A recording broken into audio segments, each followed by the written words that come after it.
আনা খুলুম খা। প্রথমেই কালকে খ্রিসমাস আছে, তার জন্য সবাইকে অনেক অনেক শুভেচ্ছা।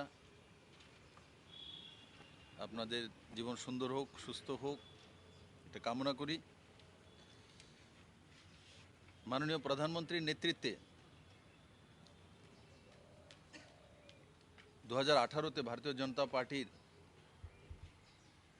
সরকার ত্রিপুরাতে জনগণের আশীর্বাদে প্রতিষ্ঠিত হয়েছে। ওর 4 বছর 2 মাস কয়েকদিন মুখ্যমন্ত্রী হিসেবে কাজ করার সুযোগ আমি পেয়েছি। সব কিছু একসঙ্গে করা যায় না, কিন্তু আমি চেষ্টা করেছি ত্রিপুরার সাধারণ মানুষের সর্বাঙ্গীন বিকাশ হোক, আর তার রূপরেখা তৈরি করে ইমপ্লিমেন্টেশন প্রয়াস করেছি। আপনারা তার সাক্ষী রয়েছেন। আজকে রাজ্যসভার একমাত্র সাংসদ হিসাবে আমাকে পার্টি নির্বাচিত করে পাঠিয়েছে। আর আমার যে দায়িত্ব মাননীয় প্রধানমন্ত্রীজি সঁপেছেন, সেই হিসাবে টোটাল 13 দিনের সেশন ছিল। আর তার মধ্যে লাস্ট দিন তো স্যানিটাইজ হয়েছে স্বাভাবিক কারণে, সেখানে কোনো বিশেষ কার্যবাহী ছিল না। তো বাঁচে 12 দিন। তো এই 12 দিনের মধ্যে একদিন আমি হয়তোবা কোনো ইস্যু ত্রিপুরার উঠাতে পারিনি, কিন্তু বাকি 11 দিন ত্রিপুরার ইস্যু আমি উঠিয়েছি। আর আপনারা আগেই সে বিষয়ে অবগত রয়েছেন যে আর্কিওলজিক্যাল সার্ভে অফ ইন্ডিয়ার যে একটি অফিস ত্রিপুরাতে আগরতলাতে নির্মাণের জন্য আমি রাজ্যসভাতে তুলেছি। ও যতটা আমি জানি মন্ত্রী মহোদয়ের সঙ্গে আমার এমনিতেও কথা হয়েছে, প্রসেসিং চলছে, হয়তোবা কিছু কম সময়ের মধ্যেই ত্রিপুরাতে রিজনাল অফিস হবে। দ্বিতীয়ত বর্ডার হাট, যেটা ত্রিপুরার জন্য অত্যন্ত ইম্পর্ট্যান্ট। কারণ কি, বর্ডার হাট বাংলাদেশ এবং ত্রিপুরার মানুষের মিলন কেন্দ্র। আর সেই মিলন কেন্দ্রের সঙ্গে সঙ্গে এই বর্ডার হাটগুলিতে আমরা লক্ষ্য করেছি যে ভারতীয় যে হাটগুলি রয়েছে তার মধ্যে বেচা কেনা বেশি হয়, এবং যে ভারতীয় দোকানপাটগুলি আছে সেগুলো লাভান্বিত বেশি থাকে। আমাদের কাছে রেভিনিউ আসে, মানে ডলার আসে, বিদেশি মুদ্রা আসে, লাভদায়ক ব্যবস্থা। তো স্বাভাবিকভাবে কোনো রাজ্য সরকার সেটাই চাই, কোনো লাভদায়ক ব্যবস্থা যদি থাকে সেটাকে কন্টিনিউশন। করোনার পর আমরা দেখেছি যে এই বর্ডার হাটগুলি বন্ধ করে দেওয়া হয়েছিল, কিন্তু মেঘালয় বর্ডার হাট চালু হয়ে গেছে, বাংলাদেশ এনওসি দিয়ে দিয়েছে। কিন্তু ত্রিপুরার যে 2টি বর্ডার হাট, যেটা সিপাহীজলাতে একটা, কমলাসাগরে আরেকটা সাউথে শ্রীনগরে, সেটা এখনও চালু করছে না বাংলাদেশ তরফ থেকে। আর তার সঙ্গে সঙ্গে ধর্মনগরের রাগনাতে, কমলপুরে, খোয়াইতে, বামুটিয়াতে, ওখানে আরও বর্ডার হাট প্রস্তাবিত। 3টি অন প্রসেস রয়েছে আর 2টি প্রস্তাবিত। তো সেগুলো তাড়াতাড়ি করার জন্য আমি হাউসে তুলেছি।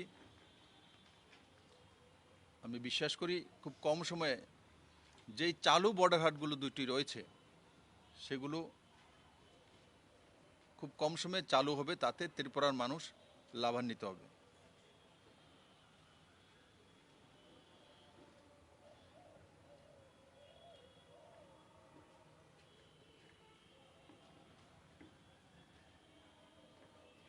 সাবরুমে যে মৈত্রী সেতু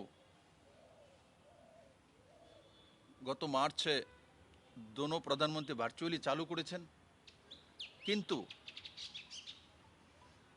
আইসিপি টেম্পোরারি চালু করা যায় ইন্ডিয়ান তরফ থেকে সেটা ব্যবস্থা করা হয়েছে, কিন্তু বাংলাদেশের তরফ থেকে এখনও সেটা রেসপন্ড পাওয়া যাচ্ছে না। তার জন্য আমি তুলেছি, কারণ এটা কমপ্লিট হয়ে গেলে সাবরুম যে পোর্ট চালু হয়ে গেলে স্বাভাবিকভাবে শুধু ত্রিপুরা নয়, নর্থ ইস্টের রাজ্যগুলো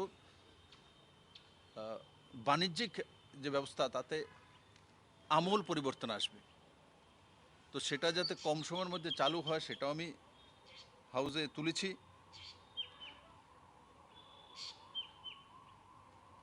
আর আমরা দেখেছি যে গোমতী নদীতে ড্রেজিং করে ও টেম্পোরারি জেটি নির্মাণ আমরা করেছি, ট্রায়াল হয়েছে এবং প্রমাণিত হয়েছে ছোট হোক ছোট বাড়ছে। যখন সিমেন্ট আমরা এনেছি তো আমরা দেখেছি যে প্রতি ব্যাগে 50 টাকা করে আমাদের লাভ হয়েছে, মানে কম পয়সা লাগে। তো সেটাও বাংলাদেশের তরফ যে গোমতীতে ড্রেজিং করা, সেটা ভারত সরকার বলেছিল যে আমরা নিজের পয়সা দিয়ে নিজের লোকদের ড্রেজিং করে দেবো, কিন্তু তৎকালীন সময় বাংলাদেশ বলেছে না, সেগুলো আমরা নিজেরাই করে দেব। কিন্তু আজ পর্যন্ত সেগুলোর মধ্যে কোনো কাজ করা হয়নি, সেটা আমি তুলেছি। আমি আশা করি রাজ্যসভাতে তোলার পর, আমি যেটা জানি খবর আছে যে বাংলাদেশ এমবিসিতে সেই বিষয়ে তড়িঘড়ি শুরু হয়েছে। তো স্বাভাবিকভাবে এই কাজগুলো চট্টগ্রাম বন্দর আর এদিকে ড্রেজিং এগুলো কমপ্লিট হয়ে গেলে জলপথে যখন ত্রিপুরার রাস্তা খুলে যাবে, তো ত্রিপুরার কায়াকল্প নিশ্চিত এক বড় মাত্রায় পরিবর্তন হবে, রোজগার হবে, ত্রিপুরার নজওয়ানরা নতুন একটা রাস্তা পাবে। তো সেই দিকে আমরা কাজ করেছি। উত্তরপ্রদেশে দুইটি এসটি আর এসসি জাতিকে নতুন করে সমাহিত করা, যেমন আমাদের এখানেও এসটিতে ডারলংকে আমরা করেছিলাম 2012 থেকে পেন্ডেন্সি ছিল। আমাদের সরকার আসার পর মাননীয় গৃহমন্ত্রী অমিত ভাই শাহর নেতৃত্বে ডারলং থেকে মূল ট্রাইবে নেওয়া হয়েছে। এখন প্রথম 19টি ছিল ট্রাইব ছিল, এখন ত্রিপুরাতে 20টি মূল ট্রাইব আছে। তো ঠিক এই ধরনের একটা বিল এসছে লোকসভা এবং রাজ্যসভাতে, রাজ্যসভা এসছে। এবং সেই বিষয়ে আমি লক্ষ্য করেছি যখন হাউসে বিভিন্ন বিষয় বিরোধী পক্ষের তরফ থেকে তোলা হচ্ছিল, এসসি এসটির বিষয়ে নানা মোদী সরকার এই করছে সেগুলো, তখন আমি উঠে দাঁড়িয়ে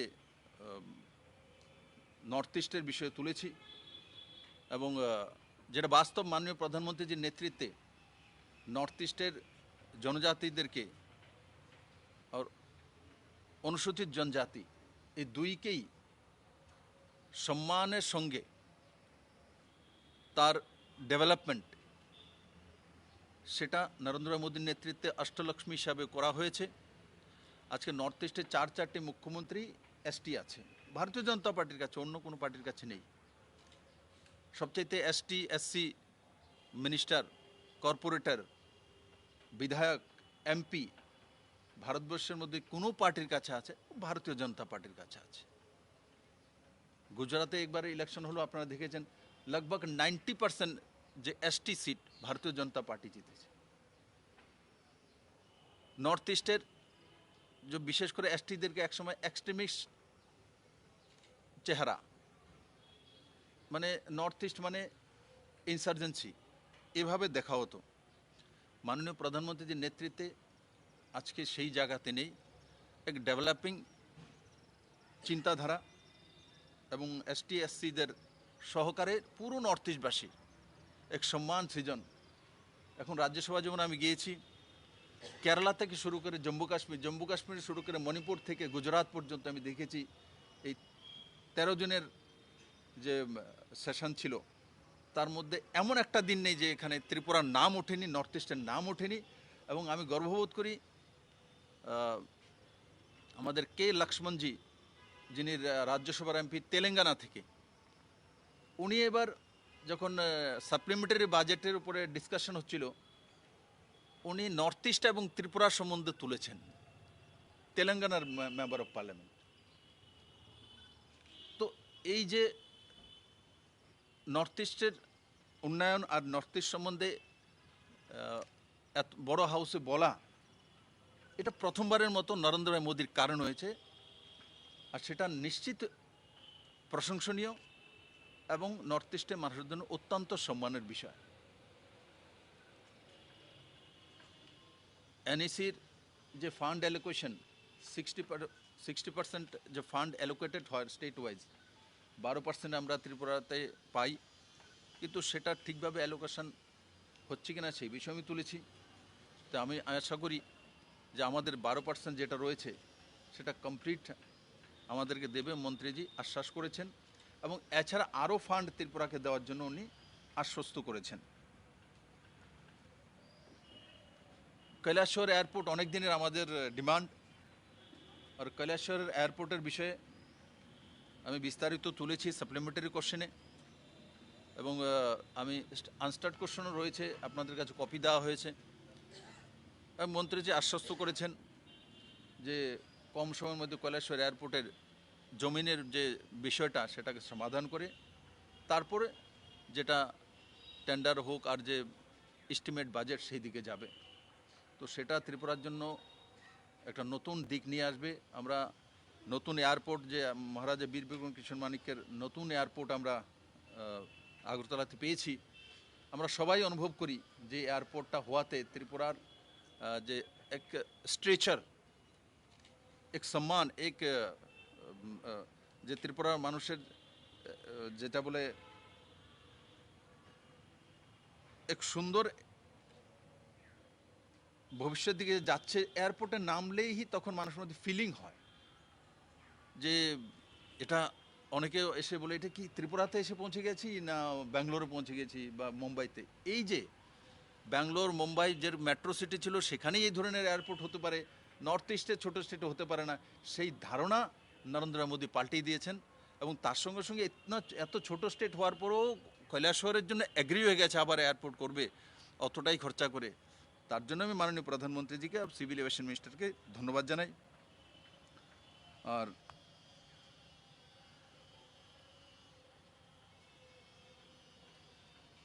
একটা প্রাইভেট রেজলিউশন আমি এনেছিলাম, আমি জানি না ত্রিপুরা থেকে কোনো এমপি রাজ্যসভাতে কোনো সময় প্রাইভেট রেজলিউশন এনেছে কিনা। আর আমি মাননীয় প্রধানমন্ত্রীজিকে ধন্যবাদ জানাবো, রাজ্যসভার চেয়ারম্যানকে ধন্যবাদ জানাবো, রাজ্যসভার লিডার অফ হাউস পীয়ূষ গোয়েলজিকে ধন্যবাদ জানাবো। ওনাদের কারণে 2 নম্বরে আমার প্রাইভেট রেজলিউশন ছিল, 1 নম্বরে অন্য একটা ছিল, সেটাকে অ্যাভয়েড করে 2 নম্বরটাকে নিয়ে আর আগরের উপরে আলোচনা করার জন্য হাউসকে 2.5 ঘন্টা দেওয়া, ইয়ে এর চাইতে বড় সম্মান, এর চাইতে বড় অগাধ আর ত্রিপুরার মানুষের হতে পারে না। এই সুযোগ ত্রিপুরা কোনোদিনই পায়নি।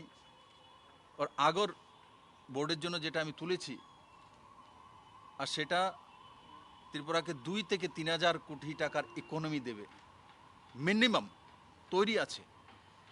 আর আমি অত্যন্ত আনন্দের সঙ্গে আমি আপনাদের বলতে, আমার গুজরাতে 2-1 জন বিজনেসম্যান এমপি আছেন, ওরা তো আমার পেছনে আসার জন্য প্রস্তুত। আমি বলেছি আমি যাই, তারপর আপনারা আসুন, কারণ ওনারা আগরের উপরে বিজনেস করতে চায়। যখন দেখে যে হয় ভাই আগরের 1 লিটার তেল 80 লাখ টাকা বিক্রি হয়, আর কৃত্রিমভাবে যেটা ইনজেক্ট করা হয় সেটা 20 থেকে 30 লাখ টাকা লিটার বিক্রি হয়।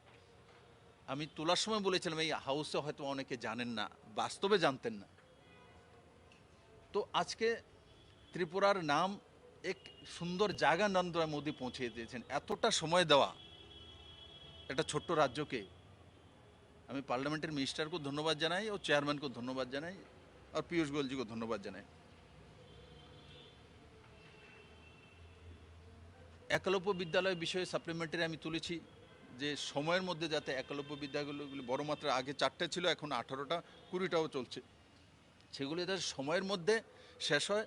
ওর ফলো আপ করছে কিনা মন্ত্রীজি আশ্বস্ত করেছেন যে রেগুলেটর আছে, সময়ের মধ্যে হবে, ও তাতে আমার এসটি ভাই বোনদের বড় মাত্রায় লাভান্বিত হবেন। সৈনিক স্কুল, মাননীয় প্রধানমন্ত্রীজি দেশে 100 নতুন সৈনিক স্কুল চাইছেন। ত্রিপুরা বর্ডার স্টেট, 80% বাংলাদেশের সঙ্গে বর্ডার আমাদের। স্বাভাবিকভাবে এনসিসি ক্যাডার ও সৈনিক স্কুল হলে ত্রিপুরার নজওয়ানরা এবং ত্রিপুরার মানুষের লাভ হবে, কারণ সৈনিক স্কুলের মধ্যে এক দেশাত্মবোধক মানসিকতা তৈরি হয়। এক ডিসিপ্লিনড ব্যক্তিত্ব তৈরি হয়। আর এডুকেশন তো সেটা আছেই। তো স্বাভাবিকভাবে আসাম রাইফেলের যে উদয়পুর এবং তেলিয়ামুড়াতে ওদের কাছে ল্যান্ড রয়েছে, তত একটা তাদের কাছে সেখানে আসাম রাইফেলের জওয়ানরা থাকেন তেমন কোনো নামকোয়াস্তে আছে। আমি বলেছি যে আসাম রাইফেল প্রথম এগ্রি হয়েছে, তারপরে ডিসএগ্রি করেছে। তো উদয়পুর বা তেলিয়ামুড়াতে আসাম রাইফেল জায়গা দিয়ে দিক। রাজ্য সরকার আমরা বাজেটে রেখেছি 120 কোটি টাকা কাছাকাছি খরচা হয়, রাজ্য সরকারকে দিতে হয়। আমাদের কাছে টাকা রয়েছে, আমরা সেই টাকা খরচা করে সৈনিক স্কুল করব এবং সেই দিশাতে আমি রাজ্যসভাকে তুলেছি। আমি আশা করি সেগুলি আসবে। তার সঙ্গে সঙ্গে আরেকটা বড় বিষয় হচ্ছে যে আমি মাননীয় প্রধানমন্ত্রীজিকে অসংখ্য অসংখ্য ধন্যবাদ জানাবো। আর তার সঙ্গে যে রেলওয়ে মিনিস্টার যে অশ্বিনী বৈষ্ণবজিকে অনেক অনেক সাধুবাদ, ধন্যবাদ, যে ত্রিপুরাতে বড় মাত্রায় অনুকূল ঠাকুর, শ্রী শ্রী অনুকূল ঠাকুরের দীক্ষিত আমরা রয়েছি, প্রায় 13 লাখের কাছাকাছি। আমাদের সরকার আসার পরেই মাননীয় পীয়ূষ গোয়েলজি যখন রেলমন্ত্রী ছিলেন, আপনাদের সবার খেয়াল আছে, খুব কম সময়ের মধ্যে দেওঘর এক্সপ্রেস আমরা চালু করেছি, আগরতলা থেকে দেওঘর পর্যন্ত যায়। তাতে শ্রদ্ধালু সেখানে পৌঁছায় এবং সেখানে আবার সেই ট্রেন দিয়ে ত্রিপুরাতে ফিরে আসে। অনেক দিন যাবৎ আমাদের সমস্ত ঋত্বিকরা প্লাস দেওঘর থেকে যে এই ট্রেনের মধ্যে পেন্ট্রির ব্যবস্থাও, কারণ কি বড় মাত্রার শ্রদ্ধালু যায়, সেখানে তাদের অসুবিধা হয়, নিরামিষ ভোজনের অসুবিধা হয়। তো আমি অনেক সময় তুলেছি, কিন্তু এবার মাননীয় প্রধানমন্ত্রীজিকে যখন বললাম আসার পর এখানে ত্রিপুরাতে, और গিয়ে রেলওয়ে মিনিস্টারকে বললাম, আর আমি একটা পত্রাচার করেছি। আমার লেটার ঠিকভাবে পৌঁছানোর আগেই মাননীয় মন্ত্রী মহোদয় 2 দিনের মধ্যে, যেটা অসম্ভব কাজ ছিল, যে পেন্ট্রি কার করার, পেন্ট্রি সেই ট্রেনে রাখার জন্য ব্যবস্থা করে দিয়েছে। এবং এতে ইন্ডাকশান থাকবে, খাওয়া দাওয়া গরম করে, আর স্টেশন ওয়াইজ সেগুলো তুলে নিয়ে আসবে, কোন কোন স্টেশনে থাকবে, নিরামিষ ভোজন হোক সেটাও নিয়ে আসবে। তো সেটা করে দেওয়া, যেই শ্রদ্ধালুরা দেওঘরে যাচ্ছে তাদের জন্য বড় বিষয়। আর এটা খুব কঠিন কাজ, কারণ কি সমস্ত ট্রেনই পেন্ট্রি বন্ধ করে দেওয়া হয়েছে। তারপরেও সেটা করা হয়েছে ত্রিপুরা শ্রদ্ধালুর জন্য। আমি মাননীয় প্রধানমন্ত্রীজিকে অনেক অনেক ধন্যবাদ জানাই যে আপনি ত্রিপুরার মানুষের প্রতি শ্রদ্ধাশীল, আপনি ত্রিপুরার মানুষের প্রতি সহানুভূতিশীল, এবং আপনি যেই কাজটা 2 দিনের মধ্যে করে দেখিয়েছেন। মাননীয় রেলমন্ত্রীজি অশ্বিনী বৈষ্ণবজি শুধু হোয়াটসঅ্যাপে মেসেজটা আমার গিয়েছে, তার মধ্যেই করে দেওয়া, লেটার তো আমি পরে লিখেছি। তো তাতে বোঝা যায় যে মোদি সরকার আর মোদি হে তো মুমকিন হ্যাঁ, এই কাজগুলি প্রমাণিত করে ভারতীয় জনতা পার্টি আর মোদি সরকার আলাদা বিষয়, আজকের এই বিষয়গুলির মাধ্যমে প্রমাণিত হয়। আমি রাজ্যসভার এমপি হয়ে গেছি, তার জন্য আমি সব কিছু তুলতে পারবো তেমন নয়, সুযোগ দেওয়াটা বড় বিষয়। কারণ কি বড় স্টেটদেরকে সুযোগ দেওয়া হতো আগে, ছোট স্টেটদেরকে তো পেছনে বসিয়ে রাখা হতো। কিন্তু বিপ্লব দেবকে মাননীয় প্রধানমন্ত্রী পেছনে বসায়নি, তৃতীয় সারিতে বসিয়ে রেখেছে। আগে আমি দেখতাম যে ত্রিপুরা রাজ্যসভার এমপি কোথায় গিয়ে বসে থাকতেন, আমি তো আমার চোখেও পড়েনি কোনো সময়।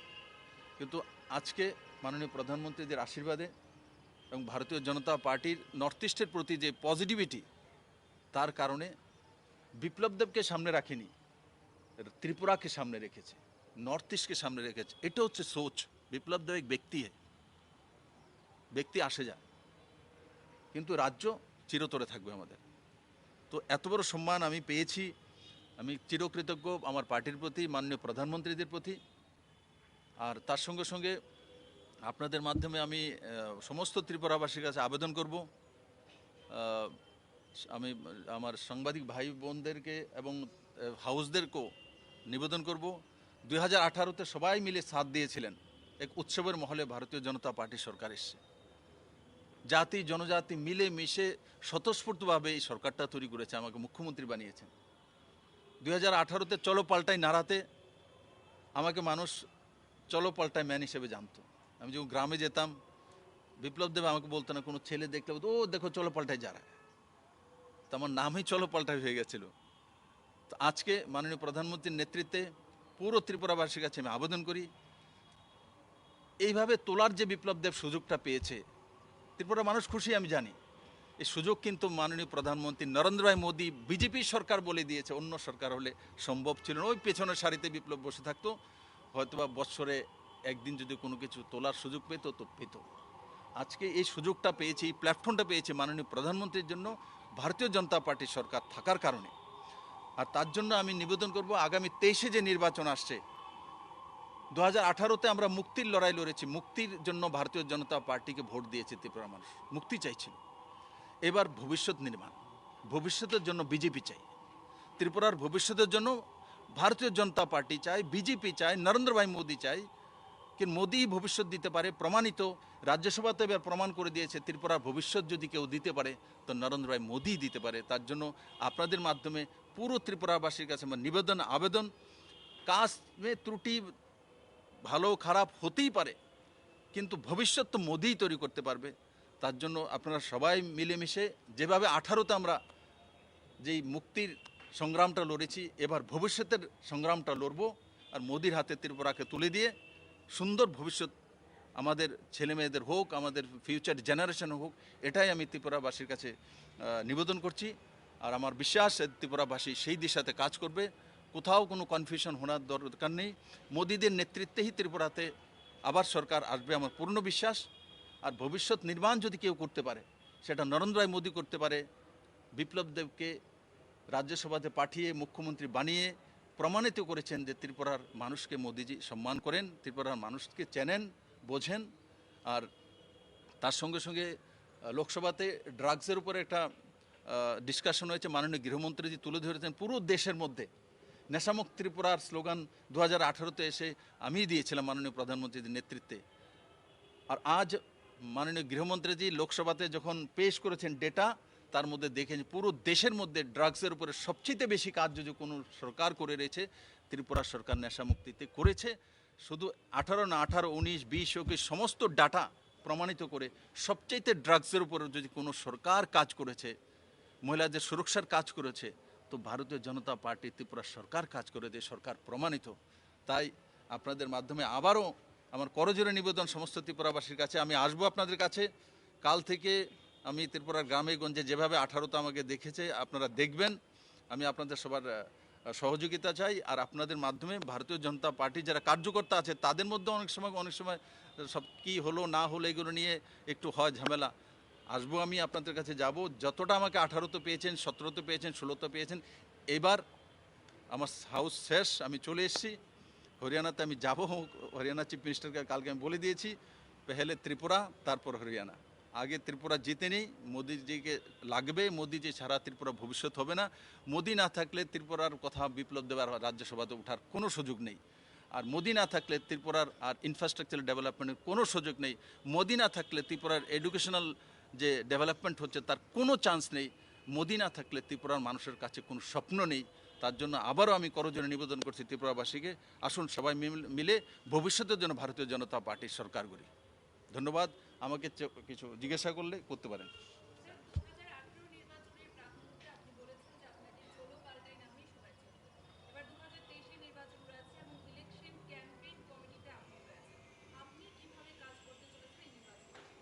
আমি তো বললাম, আমি গ্রামে গঞ্জে দৌড়ে পালাবার মতো মানুষ আমি, তো সেই দিশাতে আমি কাজ করব। আর ভবিষ্যতের জন্য ত্রিপুরা, কারণ কি মুখে বলেছি বিপ্লব দেব ভবিষ্যতের জন্য ऐसा नहीं है। আমি মুখ্যমন্ত্রী থাকাকালীন মাননীয় প্রধানমন্ত্রীর নেতৃত্বে ত্রিপুরা মানুষ প্রথমবার দেখেছে যে 25 বছর পরে কি হবে, তার রূপরেখা এই সরকার তৈরি করে মানুষের সামনে রাখতে সম্ভব। সেটা 19-20 হতেই পারে, 18-20 হতে পারে, কিন্তু প্রথমবার ত্রিপুরা মানুষ দেখেছে কোনো ছেলে মেয়ে যখন তার ফিউচার তৈরি করবে, পড়াশোনা করবে, সে দেখতে পারবে যে 2047 পর্যন্ত কি হবে, তার একটা রূপরেখা ত্রিপুরার সরকার তৈরি করে মানুষের সামনে রেখেছে। আমি শুধু মুখেই বলছি ভবিষ্যতের জন্য বিজেপি, তেমন নয়, কাজে করে ভারতীয় জনতা পার্টির সরকার দেখিয়েছে ভবিষ্যতের জন্য বিজেপি কমিউনিস্ট পার্টির কাছে বা অন্য পার্টি, কংগ্রেসের অন্য পার্টির কাছে ভবিষ্যতের জন্য তাদের পার্টি করবে, তো তাদের কাছে কোনো রূপরেখা নেই। আগামী 25 বছরে কি করবে, আগামী 5 বছরে কি করবে, আগামী 1 বছরে করবে, তার রূপরেখা ওদের কাছে নেই। তার জন্য যেটা আমরা ভারতীয় জনতা পার্টির কার্যকর্তা হিসেবে আমি বলি, কাজ করে বলি, কারণ মোদি হে তো মুমকিন হ্যাঁ, মোদি হে তো সব কুছ হ্যাঁ।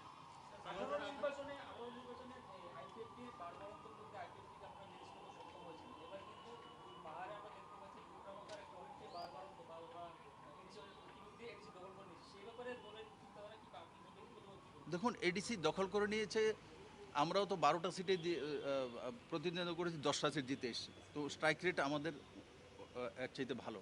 ওনারা 28টা সিটের মধ্যে প্রার্থী দিয়েছে, 18টা জিতেছে, ঠিক। তো গমকো গণিত 28টাতে দাঁড় করিয়ে 18টা জিতেছে, আমরা 12টা দাঁড়িয়ে 10টা জিতেছি, তো স্ট্রাইক রেট আমাদের ভালো। আমাদের এয়ারলাইন্সকে দিয়েছে, ওরা জিততে পারেনি, আলাদা বিষয়। রাজনীতি সবসময় সব জায়গায় এক থাকে না। আর ত্রিপুরার মানুষ জানে, জনজাতিরা জানে যে রাজ্যসভা হোক, লোকসভা হোক, আর ভারত সরকার হোক, জনজাতি শুধু ত্রিপুরার নয়, পুরো দেশের জনজাতির জন্য যদি কেউ কোনো কাজ করেছে হাইয়েস্ট মানে র্যাঙ্কিং রেখে, তো মোদী সরকার, ভারতীয় জনতা পার্টি সরকার করেছে। রাষ্ট্রপতি একজন মহিলা এসটিকে বানানো হয়েছে। আর যেটা আমি এবার নর্থ ইস্টের বিষয়ে যেভাবে তোলার সুযোগ রাজ্যসভাতে আমরা পেয়েছি, সেই সুযোগ কোনোদিন নর্থ ইস্টবাসী পায়নি। তো সেই কারণে কেউ রিজনাল পার্টি করুক, তার পক্ষে বিপক্ষে আমি নেই, কিন্তু ভারতীয় জনতা পার্টি ছাড়া কারোর অস্তিত্ব নেই, মোদি ছাড়া কারোর অস্তিত্ব নেই। মোদি যদি একদিন সরে যায় বা ভারতীয় জনতা পার্টি যদি একটু সরে যায়, তো তাদেরকে খুঁজে পাওয়া যাবে না, এটা হচ্ছে বাস্তব কথা। দেখি, বিজেপি ছাড়া মস্তিত্ব, মথা যাই করতে চাইছে, যাই করতে হবে, তো বিজেপির কাছে আসতে হবে। ও তো আমি তৈরি করিনি। ওনার ডিসকাশনের রাস্তা এখান দিয়ে যাবে, আর কোনো রাস্তা নেই। চায়না থেকে হবে না, পাকিস্তান থেকে হবে না, কংগ্রেস থেকে হবে না, কমিউনিস্ট থেকে হবে না। ওদের তো নিজেরই ঘর নেই, নিজের জায়গা নেই, কমিউনিস্ট আর কংগ্রেসের জায়গাই নেই। এক তো রাস্তাতে আছে চলাফেরার মধ্যে, আর কমিউনিস্টের তো অস্তিত্বের কী আছে সেটা জানে। কমিউনিস্ট এক পুরনো ধারায় রাজনীতি করে, ভারত পুরনো ধারা নেই। আজ এক স্যাটেলাইটের ভারত, দুনিয়ার মধ্যে সবচেয়ে সস্তা স্যাটেলাইট যদি কেউ দিয়ে থাকে ব্যবস্থা, ভারতীয় জনতা পার্টি, নরেন্দ্র মোদীর সরকার। আর দুনিয়াতে সবচেয়ে বেশি যে কোভিডের সময় মোকাবেলা করে সাকসেস হওয়া, ভারতীয় জনতা পার্টি সরকার, মোদী সরকার। আমি মাননীয় প্রধানমন্ত্রীজিকে ধন্যবাদ জানাবো, কালকে ক্যাবিনেট এনে আবারও 1 বছরের জন্য 5 কিলো করে চাউল 81 কোটির উপরে মানুষের ব্যবস্থা করে দেওয়া, চারটিখানির কথা নয়। তার সঙ্গে ওয়ান র্যাঙ্ক ওয়ান পেনশনের যে পেনশনটা রিভিউ করে বাড়িয়ে দেওয়া, চারটিখানি কথা না, মোদী সরকারই করতে পারে। তো একের পর এক জনমুখী কাজ যদি কেউ করেছে, নরেন্দ্র মোদী সরকার করেছে। এখন যেসে কোভিডের একটা প্রভাব চায়নাতে বড় মাত্রায় এসছে আমরা জানি, কিন্তু আমার কাছে ভালো লেগেছে ওই দিন যখন স্টেটমেন্ট দিচ্ছিল হেলথ মিনিস্টার, তার আগে আমরা তৈরি করতে পারিনি, লকডাউনে থাকতে হয়েছে। এবার তো লকডাউনে যায়নি, কারণ কি, যখন স্টেটমেন্টটা দিয়েছে তার মধ্যে যে ভারতবর্ষের প্রত্যেক জায়গাতে আমাদের সমস্ত কিছু ওষুধপত্র দিয়ে অক্সিজেন প্লান্ট সব কিছু রেডি আছে, তো আমাদের ভয় নেই, আমরা সাবধানের সঙ্গে থাকবো, কিন্তু ভয় পাওয়ার কোনো কারণে মোদি আছে, ব্যবস্থা আছে।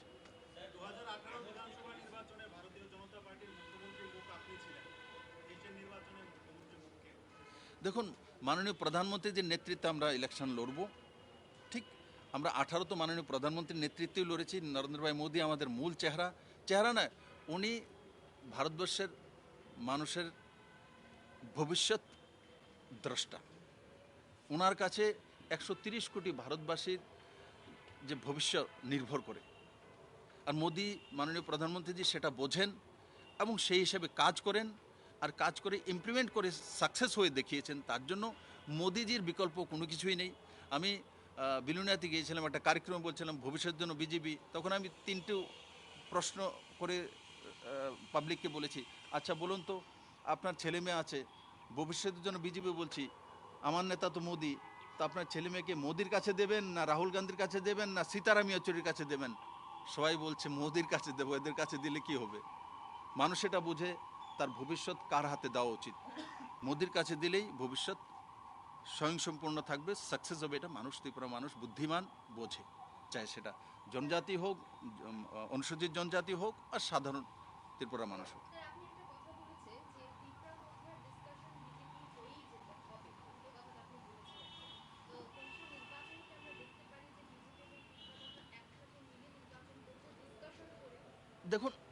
সেটা তো এখন আমি ভবিষ্যৎদ্রষ্টা তো নেই বা জানি না, আমাকে হঠাৎ করে আপনার প্রশ্ন করেছেন, কিন্তু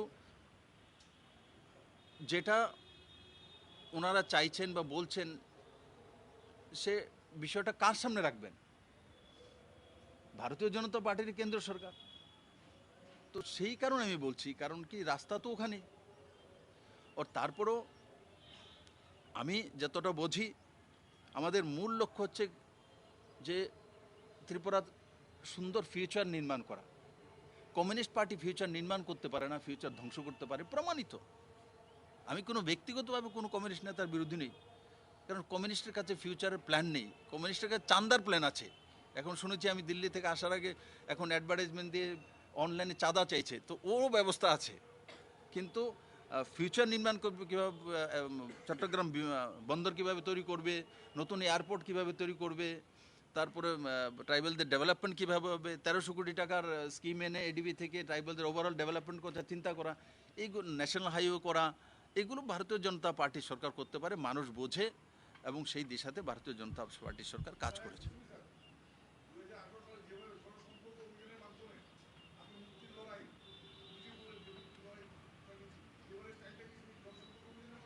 हमारा स्टाइल ऐसा ही है, आपने परसों दिन तो देख मेरा स्टाइल वही है।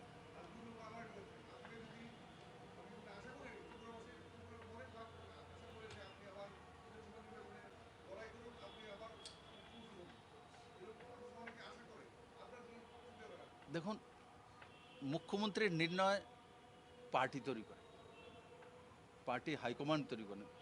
তো স্বাভাবিক আমার হাইকমান্ডের উপর, পার্লামেন্ট বোর্ডের উপর পূর্ণ বিশ্বাস আছে। যাকেই মুখ্যমন্ত্রী নির্বাচিত করবেন,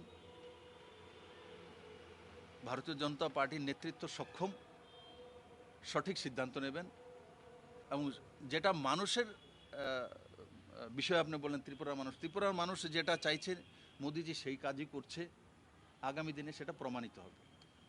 2024 লোকসভা নির্বাচন এবং 23 ত্রিপুরা বিধানসভা নির্বাচন, বিরোধীদের অভিযোগ ইতিমধ্যেই আপনিও হয়তোবা শুনতে পেয়েছেন যে করোনাকে এবারও হয়তোবা শাসক দল তাদের অস্ত্র হিসেবে ব্যবহার করবে।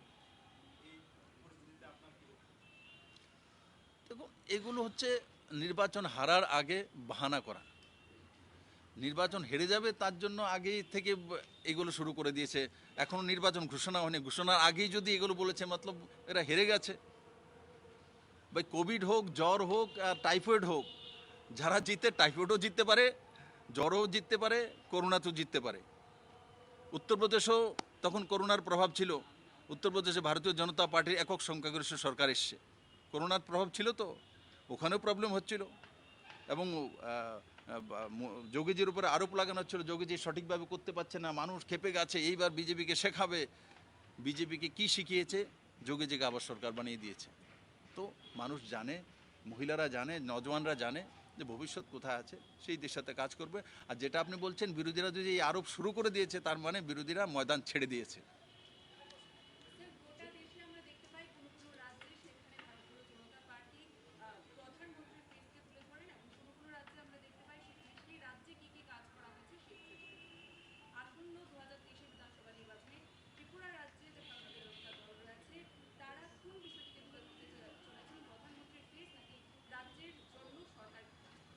দেখুন, প্রধানমন্ত্রী ভারতীয় জনতা পার্টির সর্ববৃহৎ নেতৃত্ব।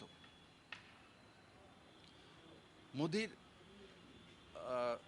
যে ব্যক্তিত্ব, তার সীমানা নেই আজকের দিনে, ইন্টারন্যাশনাল ব্যক্তিত্ব। বাকি বিষয় হচ্ছে ত্রিপুরাতে সরকারটা মোদিই সরকার, ডাবল ইঞ্জিনের সরকার। মোদিজি এসছেন সেটাই বলে গেছেন। তো প্রধানমন্ত্রী আবাস যোজনার মাধ্যমে সিপিএম 2017 পেছনের দিকে গেলে 48,000 ঘর দেয় গ্রামীণ, আমরা দিয়েছি 2,35,000। তো হ্যাঁ, তো প্রধানমন্ত্রী আবাস যোজনা প্রধানমন্ত্রীর স্কিম, রাজ্য সরকার ইমপ্লিমেন্ট করেছে। তো মাননীয় প্রধানমন্ত্রী সেটা ওই দিন ভাষণও বলেছেন। জল জীবন মিশনের মাধ্যমে জল দেওয়ার বিষয়, কমিউনিস্ট পার্টি থাকতে 2.4% জল কানেকশন দিয়েছেন, এও পয়সা দিয়ে। আর বিনা পয়সাতে এখন 55%-এর উপরে জলের কানেকশন মানুষের কাছে চলে গেছে। তো জল জীবন মিশন মাননীয় প্রধানমন্ত্রীর যে স্কিম, কিন্তু আমরা ইমপ্লিমেন্ট রাজ্য সরকার সঠিকভাবে করেছি, এবং সেগুলো মাননীয় প্রধানমন্ত্রী দিন 1-2টা উদাহরণ দিয়েছে। ত্রিপুরা স্বচ্ছ ভারতের নাম্বার 1, তারপরে ত্রিপুরা 1 কার্ড 1 নেশনে, দেশের মধ্যে 3 রাজ্যের মধ্যে 1। তো ऐसा অনেক কাজ ইমপ্লিমেন্টেশনে ত্রিপুরা নাম্বার 1 থেকে 5-এর মধ্যে আছে, সেটা রাজ্য সরকারের নিশ্চিত উপলব্ধি। আর রাজ্য সরকার যেটা কাজ করেছে মাননীয় প্রধানমন্ত্রীদের দিশানির্দেশেই কাজ করেছে, আর তার জন্যই সাকসেস হয়েছে।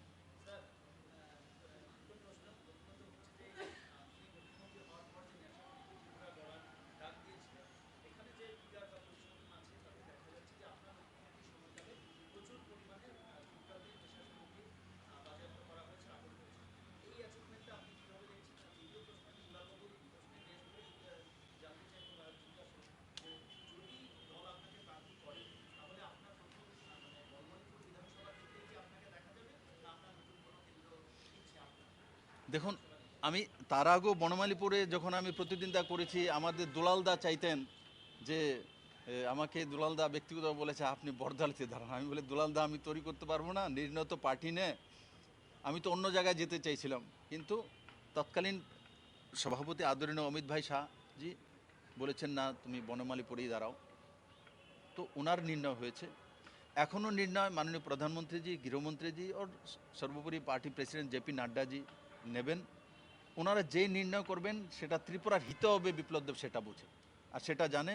আমারও বিশ্বাস আছে, আপনারও বিশ্বাস রাখুন, এই 3 ব্যক্তি জোর নির্ণয় নেবে ত্রিপুরার হিতে করবে এবং সেই দিশাতেই যাবে।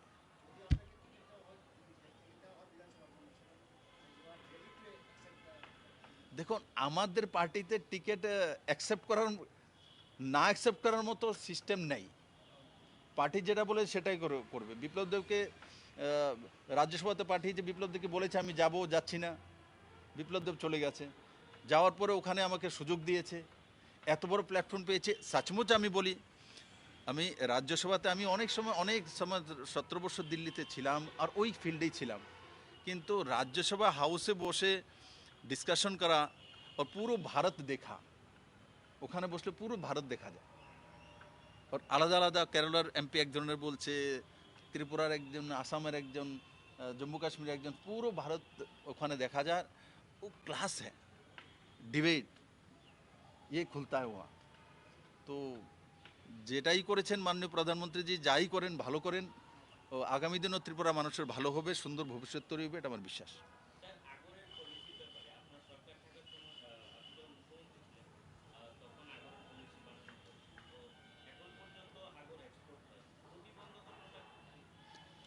তার জন্য তো রেজলিউশন এনেছি, পার্লামেন্টে তুলেছি, 2.5 ঘন্টা আলোচনা হয়েছে। প্রতিবন্ধক তো কোথায়, প্রতিবন্ধক 25,000 মেট্রিক টন এক্সপোর্ট করার পারমিশন ভারত সরকার দিয়েছে, মাননীয় প্রধানমন্ত্রী দিয়েছেন, আমি বলেছি ওই দিন। কিন্তু যে নিয়মটা বানিয়ে রেখেছে এক্সপোর্ট করার, সেটা অনেক কঠিন পদ্ধতি করেছে, সেটাকে সরলীকরণ করার জন্যই আমি হাউসে তুলেছি। আর আগামী দিনে সেটা সরলীকরণ করতেই হবে, কারণ বিপ্লব দেব वहाँ बैठे हैं, করবে না, করতেই হবে, क्योंकि আমি ওখানে বসে আছি, যে মেরা পুরা বিশ্বাস। আগর এক্সপোর্ট হবে, সরলীকরণ করতে হবে, কারণ সেখানে মোদিও আছে।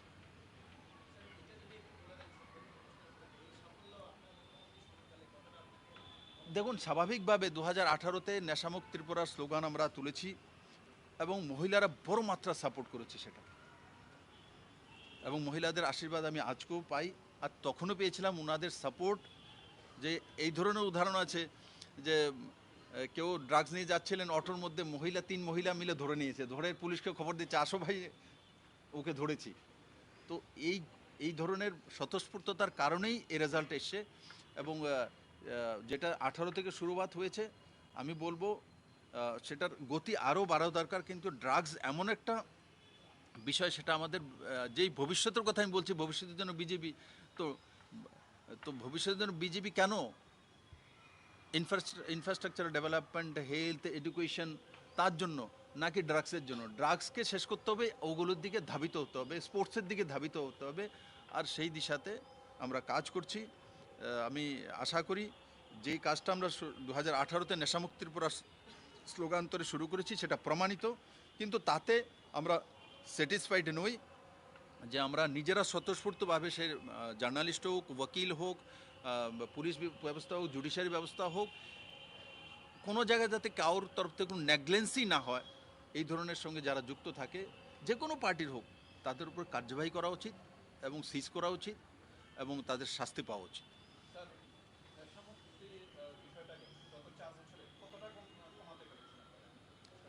দেখুন ডাটা তো বলে অনেক কমেছে, যদি এগুলো না করতাম তাহলে হয়তো বা আপনারা মানে ড্রাগসের সাম্রাজ্যে বসে থাকতেন, বিজেপি সাম্রাজ্যে বসে থাকতেন না, হয়তোবা বিজেপি সরকার যদি না আসতো আর বিজেপির মুখ্যমন্ত্রী যদি না আসতো, হয়তোবা আজকের দিনে প্রতি ঘরে ঘরে ড্রাগস চলে যেত।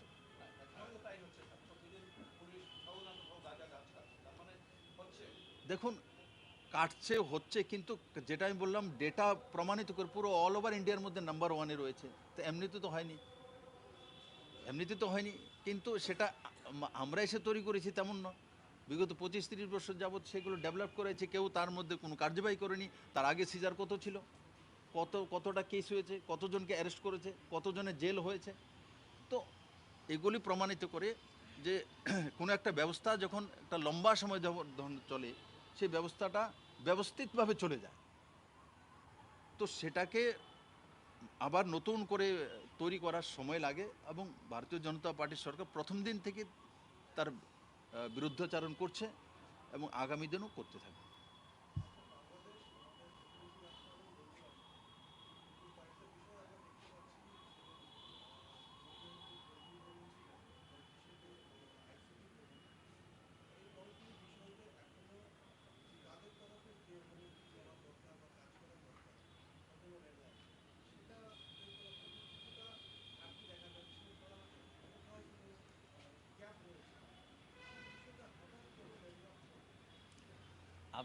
আমি যখন বলছিলাম আপনি কোথায় ছিলেন?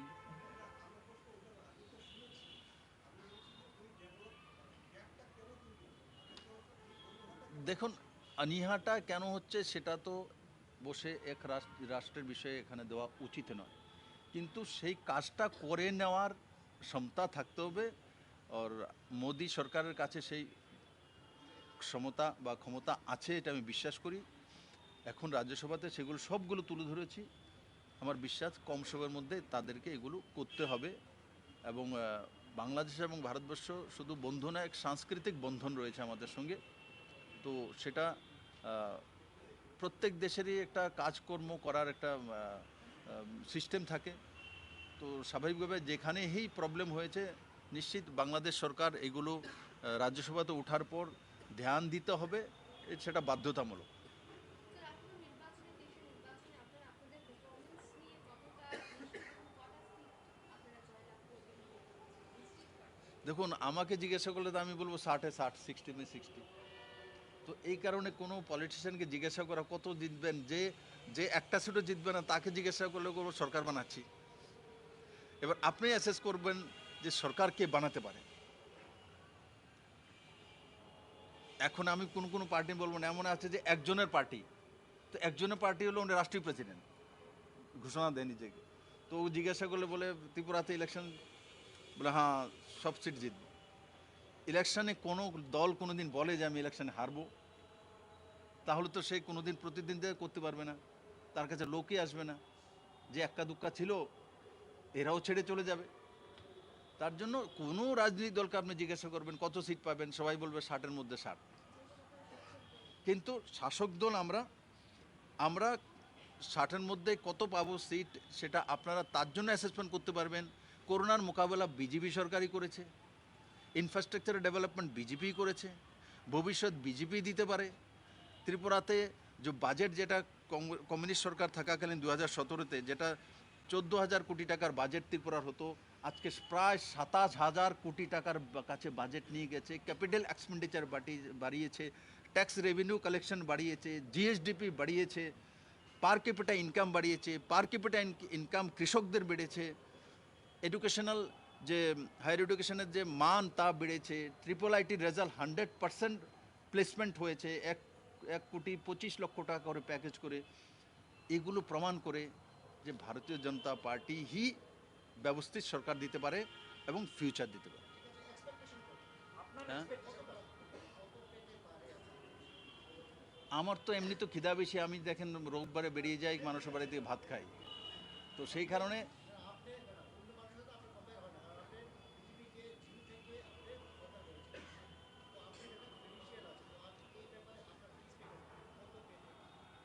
দেখুন ইলেকশন মানুষের আশীর্বাদের উপর নির্ভর করে, আর একটা রাজনৈতিক অঙ্কগণিত থাকে। আগামী 7-8 দিনে কি হবে, ইকুয়েশন, তার উপর নির্ভর করে। ইকুয়েশন সঠিক হয়ে গেলে তো 60-60 আসবে, আর যদি ইকুয়েশন এদিকে এদিক হয় অথবা 50, 40, 45 তার মধ্যে থাকবে। ঠিক, তো তার জন্য ভারতীয় জনতা পার্টি কোনো মতেই 2018 যেই সিট পেয়েছে তার চাইতে অনেক উপরে যাবে, নিচে যাওয়ার কোনো প্রশ্ন নেই। কারণ কি, ভারতীয় জনতা পার্টির সরকার কাজ করেছে, কাজ করার সময় ভুল ত্রুটি হয়, যে কাজ না করে তো ভুল ত্রুটি করবে না। আর ত্রিপুরা মানুষ বুঝে গেছে যে যারা মূল বিরোধী পার্টি ইলেকশন আসার আগেই অনলাইনে চাঁদা শুরু করেছে। অনলাইনে ওই সময় ট্রান্সপারেন্ট রিক্রুটমেন্ট নীতির ব্যবস্থা করেনি, কিন্তু অনলাইনে চাঁদা তোলার ব্যবস্থা করে দিয়েছে। তো মানুষ বুঝে গেছে। আর ওইদিকে আমার সাংবাদিক বন্ধু গৌতম বলছে যে করোনা এসে গেছে, তাও বলছে। তো তার মানে হার মেনে গেছে ইলেকশন হওয়ার আগে। মাননীয় প্রধানমন্ত্রী যখন রাজ্যে এসে ডেন্টাল কলেজের উদ্বোধন করলেন, সেই জায়গায় দেখা যাচ্ছে বিরোধীরা এই ডেন্টাল কলেজ নিয়ে পরিকাঠামোগত অনেক দুর্বলতার অভিযোগ সামনে আনছে। আপনার কি বলবেন? দেখেন, ভালো একটা কাজ হলে তার প্রশংসা করা উচিত। আমরা যখন নিজে বাড়ি ঘর তৈরি করি, সব কিছু সঠিকভাবে রুমে থাকে না, আমরা ঘরে চলে যাই, তারপরে ধীরে ধীরে তাকে সেট আপ করি। কিন্তু তার জন্যে আপনার বাবা যদি বলে আপনাকে, আরে তুই একটা বাড়ি ঘর করলি, ড্রয়িং রুমটার তো সোফাটা ঠিক মতো রাখলি না, এসা কোনো বাবা তার ছেলেকে বলে না। তার ছেলেকে এটাই বলে, হ্যাঁ নিজের রোজগার করে একটা বাড়ি করেছো, ঘর করেছো, খুব শান্তি হয়েছে। ওই জায়গা চিন্তা করা উচিত। ত্রুটি বিচ্যুতি না বের করে ডেন্টাল কলেজ ত্রিপুরাতে শুরুয়াত হতে চলছে, তার জন্য সাধুবাদ দেওয়া উচিত।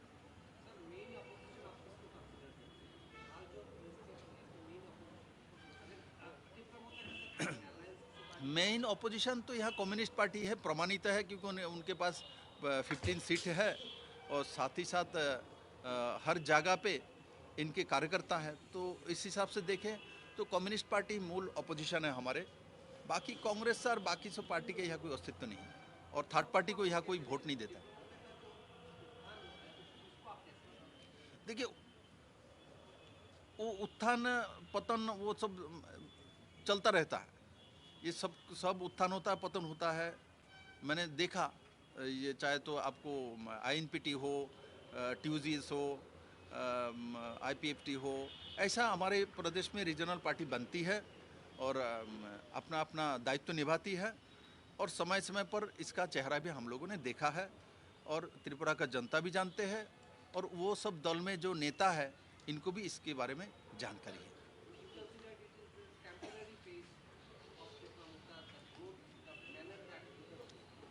देखिए, मैं परमानेंट टेम्पोररी इसमें नहीं जाऊंगा।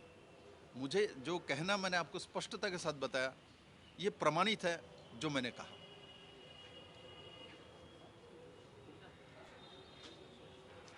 क्या कुछ दिया है इन लोगों को? वो भी रखो ना, वो जो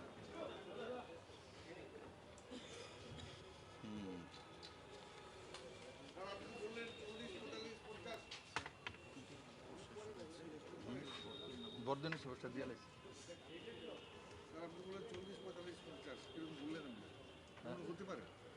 ऐसा আমি তার জন্য বল, আমি কি বলতে পারি তাহলে মুখ্যমন্ত্রী আপনি হচ্ছেন?